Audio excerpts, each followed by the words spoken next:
largest Juneteenth celebration is held every year near Mexia in Limestone County. It was near this spot in 1865 that slaves in the county learned of their freedom, and every year since then that freedom has been celebrated. In 1898, 15 acres of this one-time cotton plantation became the Booker T. Washington Park, and each year the park hosts thousands of Juneteenth visitors from around the state and around the nation. Alice Cotton Jesse, a retired schoolteacher from Mexia, is 73 years old, and she's only missed 2 of the park's Juneteenth affairs. It means so very much that I can hardly think about it without tears in my eyes. I shedded tears up there this morning. I couldn't help it. We've come this far by faith. We have been the undertrodden race this long, and the people are accepting us for what we are.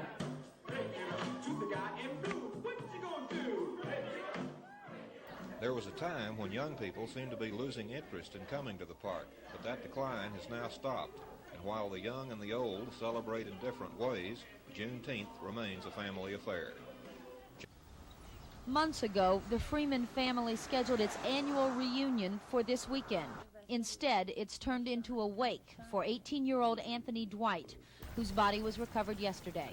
Several of the witnesses who saw this recovery say handcuffs were removed from Freeman's body. And reports like that are haunting the Freeman family today. And it's just to see him, to think of him dying with the circumstances like that, it's hard to accept, and I still wonder why did he have, a death like that to die with his hands tied behind and in water, and I know he was very much afraid of water. The family is angry because still no law enforcement official has contacted any family member. No notification of death or answers to the troubling questions. And I just want to know, how could it all happen? How could it? I mean, they're supposed to be law enforcement officers. How could they be so reckless? Picked the boy up out of his car, took him out there, handcuffed him, took him out there in the river and drowned him. Now, ain't that murder? I know it ain't nothing I can do, but I hope it's something that somebody can do to clear this thing up, because it just wasn't right the way they died, that's all. The Limestone County Sheriff can't be reached at his office here or at his home to explain where the investigation into the incident is going. And since Anthony Freeman, Carl Baker, and Steve Booker can't say what happened on the lake, and since the sheriff apparently won't, it may be up to a grand jury to begin to look into the questions of how the young men died and why. Steve Booker was the last of 3 victims to be pulled from Lake Mexia over the weekend, and his mother, Virginia Nelson, had insisted that an impartial medical examiner perform the autopsy. Limestone County authorities complied. Now, the results of that autopsy could not be released from here because it was contract work done for another authority. However, Limestone County Judge Lester Bean told me the report shows death by drowning with no indication of bruising on the body, and that would seem to indicate that handcuffs were not in place when Booker died. Nevertheless, tomorrow morning a court of inquiry will be convened in Mexia to answer the questions. A special prosecutor, Dallas attorney Larry Baraka, has been named to handle proceedings, and tonight Baraka is on his way to Mexia with NAACP Regional Director Richard Dockery. Meanwhile, the FBI has dispatched agents to Mexia to look into the possibility that the boys' civil rights have been violated, and the families are looking at possible civil action. The shores of Lake Mexia were calm today, less than 2 days after the body of the 3rd young black was discovered following a bizarre incident during a Juneteenth celebration. Emotions at the Limestone County Courthouse were running high, the first day of a court of inquiry into the deaths. Scores of people are still waiting to testify. It's a cover-up. They know they did wrong, and they trying to make themselves, look good, and they was wrong. News cameras were not allowed inside the courtroom during the proceedings, but a civil rights representative observed them with interest. There was gross negligence and certainly violation of the civil and constitutional rights of the men who were in custody, the victims of the drowning. We hope that out of this, we will come up with sufficient facts to substantiate our allegations. There's not at this time any indication of any particular wrongdoing, so we're not out on a witch hunt, and we're not out trying to look to get anybody on criminal charges. There are already indications there will be some conflicting testimony as to whether the prisoners were wearing handcuffs at the time the boat sank. A probation officer says yes. Some civilians say no. Yeah, they had handcuffs on them. And what are they going to do, drown me? Testimony here is expected to continue at least until the latter part of the week. The information will then be turned over to the Limestone County Grand Jury. The testimony in today's portion of the inquiry centered on whether the prisoners were wearing handcuffs when the boat they were being transported in capsized. The first two witnesses supported the claims by the deputies that the prisoners were not bound. The pathologist who did the autopsies on Carl Baker and Anthony Freeman testified there are no bruises on the wrists or arms of the young men. Dr. Kenneth Whitstruck says he examined them very closely, adding that it's fair to assume their flesh would have been marked if they'd been struggling to avoid drowning while wearing handcuffs. Earlier under questioning by Special Prosecutor Larry Baraka, the ambulance driver who picked up two of the victims said he witnessed a recovery of Freeman's body. Wayne Robinson said he was watching with binoculars and saw no handcuffs when Freeman's right arm broke the surface. A witness to part of the accident testified he saw all three young men with their arms bound behind their backs, but he didn't see them while they were in the boat. Elijah Blewett's testimony was weakened further by the fact that he became confused when he was asked to identify one of the deputies. This morning, the special prosecutor made another effort to resolve some of the conflicting testimony. Baraka screened videotapes of the news stories about the incident aired by Dallas TV stations. The footage didn't add any information, and the prosecutor is now wondering if he'll ever have all the answers. I think some of the problems that the investigations had in determining totally every aspect of it, I really don't think it would probably ever be conclusively shown. Despite the unanswered questions, Baraka thinks there may already be enough evidence to charge the deputies with negligent homicide and with civil rights violations for their handling of the prisoners. Even if no charges result, he says a volatile situation has been diffused by public airing of the testimony. As the relatives and friends of Anthony Freeman and Carl Baker entered the First Baptist Church, there was more than sadness in their faces. Many of the people here are still bitter about the way the young men died. They drowned while being transported in a boat by Limestone County Sheriff's deputies. The questions about their arrests and the accident were put aside for a short time this afternoon, but they are still prominent in the minds of many. A court of inquiry has already spent several days looking at the details, but there is still talk in black neighborhoods about a cover-up. There have been rumors there might be trouble from young people here on the west side of town in retaliation, but the community's black leaders say they're keeping an eye on things so there won't be any problems. But the people that's talking all this stuff about what we gonna do and we'll do this and we'll do that, they're just speaking for themselves. Something that they would like to happen, but they can't get it going. Melvin Ravenel tells me that most people here are glad a court of inquiry was held because it cleared up some rumors and it shows that an effort is being made to get at the truth. Many in the black community are waiting to see what the next legal step will accomplish. The court of inquiry and what the grand jury come up with is two different things. Who was right and who was wrong. Do you think justice will be served in the end at this point? I hope so. I can't say I think what's going to happen. I say I hope so. Despite the skepticism, many people in town feel the tragedy will draw both races together and ensure greater care by law officers in the future. Cars came from Dallas, Austin, Houston, and of course Mexia. Dozens and dozens of them drove in a motorcade to the point at Lake Mexia known as Comanche Crossing. It was here at Comanche Crossing that Steve Booker, Carl Baker, and Anthony Freeman were arrested on June 19th. And it was in the shallow water that they drowned. And just off the banks of the lake, the Comanche Three, as the dead men are called, were remembered. Friends and family members were here, but outnumbered by people who didn't know the drowning victims, but who came to protest the way they died. We want to be respected by the system and protected by the system and not neglected by the system. There appears to be little faith among the people gathered here that the grand jury, now looking into the deaths, will do much. And among family members of victim Anthony Freeman, there is impatience. Taking too long, that's the way family feel. It should have been something done. I mean, if it been someone out here went out there and shot one of the police or something, they'd had him convicted by now. He'd been already gone to jail. But no, look at here. 3 lawmen do something. They take their time by doing it. They want everybody to forget about it. But no, we'll never forget about it. Today's rally was staged to show that the lives and the deaths of the so-called Comanche Three are not forgotten. And the sponsors say the sheer numbers of the gathering will keep attention focused on the incident as the grand jury goes about its work. Kenny Elliott took the Fifth Amendment during the open court hearing the week after the drowning deaths.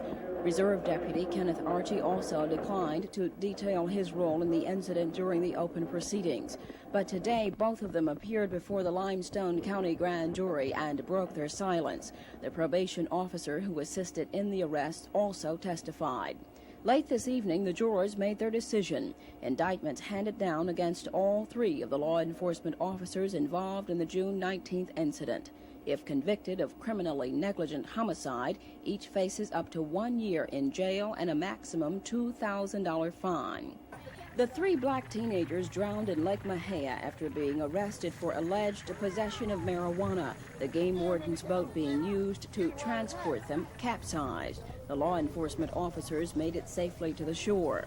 The indictments represent the end of one chapter and the beginning of another. The next move is to set a trial date. But there are still some questions as to whether the whole story will ever be told. I don't think you'll ever have them completely answered, but that again, that's my opinion. Very few pretrial hearings get this kind of attention.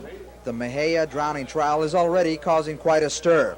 Politicians and community leaders showed up at Judge Tom Price's court, all interested in the proceedings. The case involves the drowning deaths of 3 Limestone County youths last summer at a Juneteenth gathering at Comanche Crossing.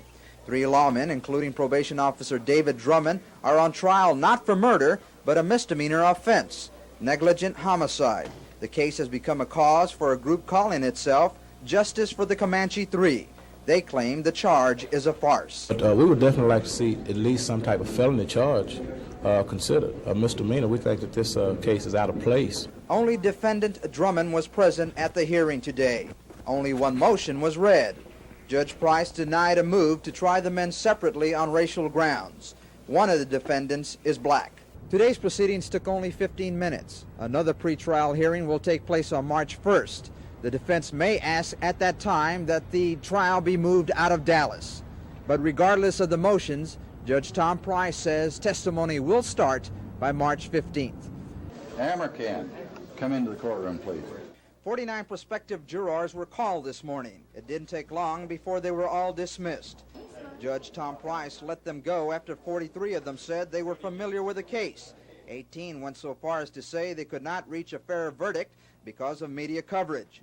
A new panel was brought in, 50 of them.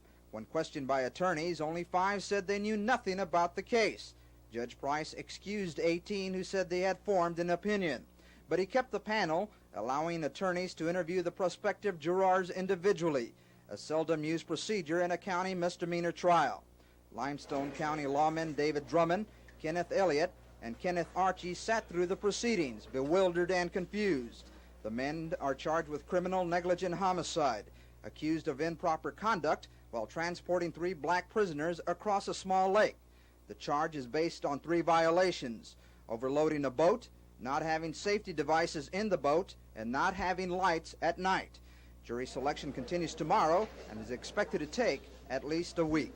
Tom Price walked into court like he was on time. He wasn't. The trial was scheduled to start at 9 o'clock. He didn't say why he was late. Overcrowding by both spectators and the press also caused delays. Defendant David Drummond's wife was told there was no room for her inside the court. She had been outside before. Drummond told the bailiff he wanted her to stay because, in Drummond's words, she's been bothered by Nick. Drummond, Kenny Elliott, and Kenneth Archie are charged with negligent homicide. They were transporting 3 blacks across Lake Mexia to a police command post. They were charged with smoking marijuana. The prisoners were taken into custody on the opposite shore at a Juneteenth celebration marking the end of slavery over 100 years ago. The boat tipped over and the 3 young men drowned. An investigator testified the boat was overloaded and improperly equipped with safety gear, a violation of state law. About a dozen witnesses were called by the state, the last 2 this morning. William Grove, an investigator, took the witness stand for the second time. He testified the combined weight of the 6 people in the boat which capsized was over 1,000 pounds. A second witness, a representative of a boat manufacturer, said the recommended weight was 650 pounds. Anything above that was dangerous and violated the law. The defendants, Kenneth Archie, Kenny Elliott, and David Drummond, were transporting 3 black prisoners across Lake Mexia when their boat tipped over. The 3 suspects, arrested on marijuana charges, drowned. After the 2 witnesses finished their testimony, the prosecution closed their case. There will be no testimony tomorrow. The trial will resume on Monday when the defense begins their presentation. Most of the participants in the trial will go home for the holiday, but the jurors will remain in a hotel where they're being sequestered. Defense attorneys argued against its admission as evidence, saying the prosecutors need it because their ship is sinking. The prosecution says a grand jury testimony amounts to a confession. With those arguments before him, Judge Tom Price must decide if he will allow grand jury testimony to be used in this trial. It was given by the 3 defendants. On the witness stand for the first time in the proceedings, defendant Kenneth Archie told the court he was subpoenaed to testify before the grand jury last August. He said he thought when he got the subpoena, he didn't have any choice but to testify. Defendant Kenneth Elliott testified he was never advised he had the right to remain silent and that grand jury testimony could not be used against him. Prosecutor Jerry Caruth claimed both men were told of their rights. The state claims a grand jury report will show inconsistencies in the testimony by Archie, Elliott, and David Drummond on what happened last June 19th. 3 young blacks in their custody for allegedly smoking marijuana drowned when the boat they were being transported in sunk. If convicted, the defendants could be sentenced to a year in jail and fined $2,000. The storm had been brewing before defendant Kenneth Archie took the witness stand this morning. Attorneys in the trial had been exchanging cutting remarks and put-downs through most of the proceedings. But when prosecutor Jerry Caruth accused Archie of lying during his testimony, tempers flared. Defense attorney Chuck Newland asked Judge Tom Price, is this court going to continue to let Mr. Caruth act like a clown? Caruth shot back. Will the court instruct the defense to sit down and shut up? It was the judge's turn to blow up, warning the next time a lawyer makes a sidebarred remark, he would be held in contempt of court. During cross-examination, Caruth attacked Archie's story that he, David Drummond, and Kenny Elliott were forced to transport 3 black prisoners across Lake Mexia. The prisoners drowned. Archie testified yesterday the Limestone County lawmen feared the crowd at a Juneteenth gathering. Late this afternoon, another defendant, Kenny Elliott, began testifying in his own defense. It's been almost a year since the accident. 3 young blacks drowned after they were arrested for possession of marijuana. Law officials were trying to take them across Lake Mexia to a sheriff's command post. Thousands watched in terror as the Juneteenth celebration came to a tragic end. That day brought charges of negligent homicide against 3 Limestone County law officials. A change of venue brought the trial to Dallas, and it's been a trial full of controversy. Attorneys were threatened with contempt of court charges when they exchanged insults in the courtroom. The prosecution called it a case of gross negligence. The boat was overloaded with no safety equipment. The defense called that day on Lake Mexia an accident. The officers were only doing their jobs. The jury had 3 choices: to find the officers guilty of negligent homicide with a penalty of 1 year in jail and a $2,000 fine, or guilty of violating the Water Safety Act with no jail term. The final choice? Not guilty because the incident was an accident. And after nearly 4 hours of deliberation, the jury found Kenny Elliott, Kenneth Archie, and David Drummond not guilty. The mother of drowning victim Steve Booker was upset and said, God will take care of them. Why do you say that?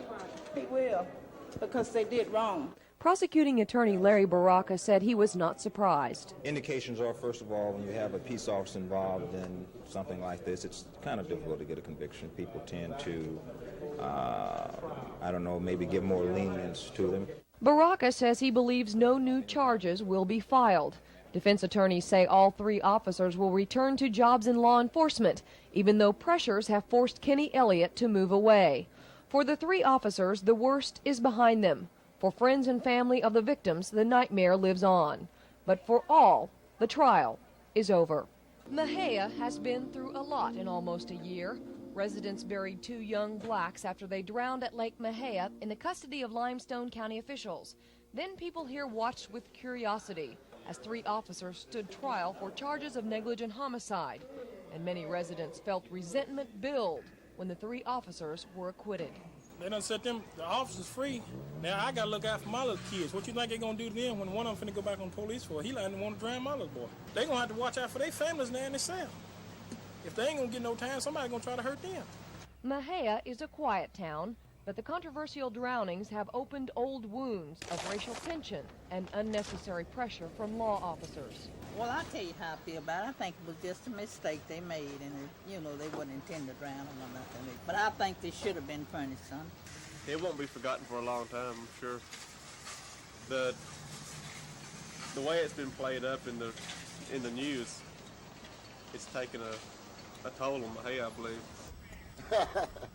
Lake Mexia is still a favorite spot for fishing and swimming. The water is calm, but what happened here has created a strong undercurrent of doubt. Some people are pushing for federal charges against the 3 Limestone County officers, and now the one trial is over, they'd like to see another one begin. 2 of those officers will return to their old jobs tomorrow, but for some people of Mexia, the Juneteenth celebration here 1 year ago is something they just can't forget. Booker T. Washington Emancipation Park is already busy with activity for a weekend of Juneteenth celebrations. I may get a job. I'm computer teacher. Salesmen are setting up booths of refreshments and mementos. One man says he'll sell 800 pounds of barbecue before it's all over. It's told that generations ago, Limestone County slaves learned of their freedom under an old tree not far from here. It was 2 years after Lincoln signed the Emancipation Proclamation. But blacks have gathered at Lake Mexia for camping, family reunions, and Thanksgiving ever since. I like to see the kids enjoy themselves, see, because I've had my day. See, I've had my day. Some elderly have been here every summer they can remember, but last year they were shocked when 3 young blacks drowned in the custody of Limestone County Sheriff's officers. Families are still suing the county for that accident, and this year officers will be visible again. But even the old-timers say there won't be any trouble. The people gathering at Lake Mexia admit it's hard to forget that 3 young men died here 1 year ago. But the people here are determined to make this Juneteenth a celebration and put all the bad memories behind them. June 19th is a special day for blacks in Texas. But what is the feeling on this holiday, 1 year after the tragic drownings at Lake Mexia?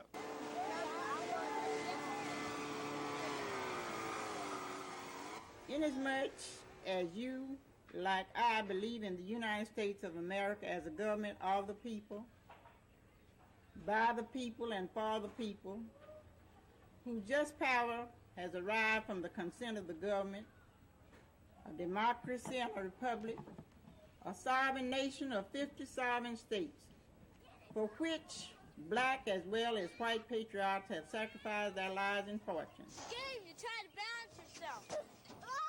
Some people must be thinking about last year, though, wouldn't you imagine? Well, a few of them might. I imagine it'd run across their mind. I don't know. He hung me up, Floyd. He hung me. But in the year of 1982, we still aren't free. I want to hear you say amen. The events of last year, do you think that they've put a damper on the spirits of the festivities this year? Oh, I think about it occasionally. You'd have to do that as long as everything's working up here all right. It'd have to run back through your mind. Everybody cool, you know. They just come to have a good time and things, you know how it is. Regardless of what we expected to find here, there are a few impressions we'll take away. We couldn't talk to everyone, but those we did talk to did not seem bitter. The tragic events of last year are not to be forgotten, but people here say it's time for life to go on.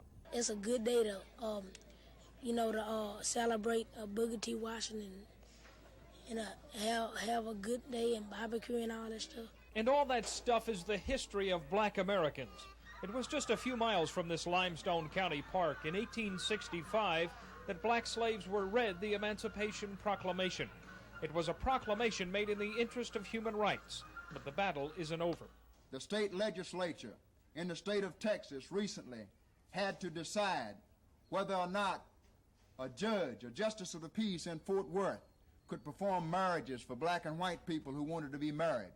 And this, of course, is an insult to human rights. But the message was not one of bitterness. Rather, it was to be cautious of the frustrations and mindful that the future doesn't present false hopes.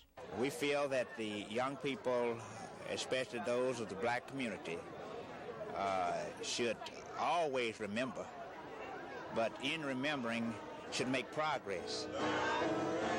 This is one of the larger Juneteenth celebrations in Texas. The crowd was down a little this year, but no one blames the deaths here 2 years ago.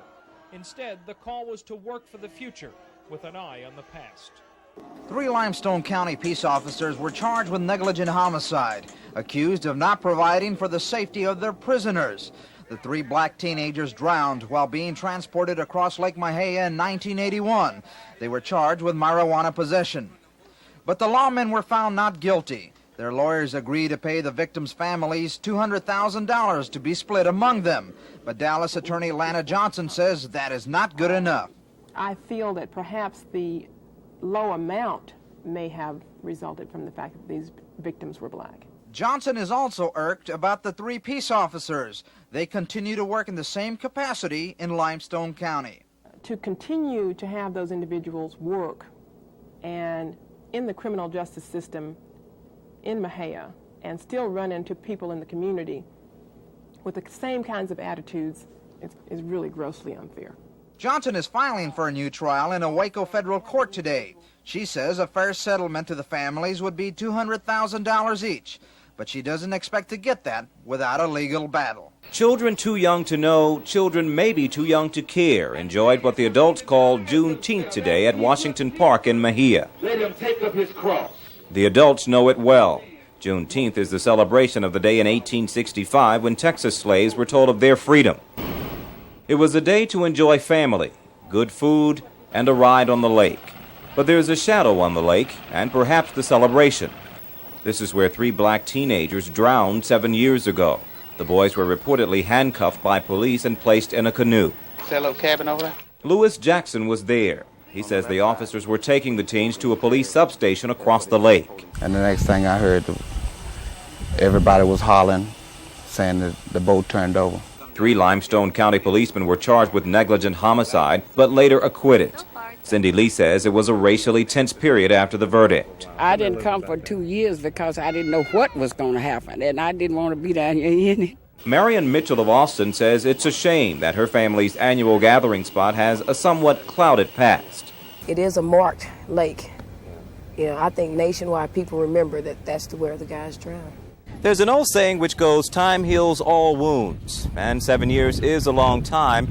And while many have managed to get over that infamous Juneteenth day, for others, it's still fresh on their minds. Well, I still think they was wrong for carrying them across that in a boat when they could have went around the road. Some say the tragedy on Lake Mexia will never be forgotten.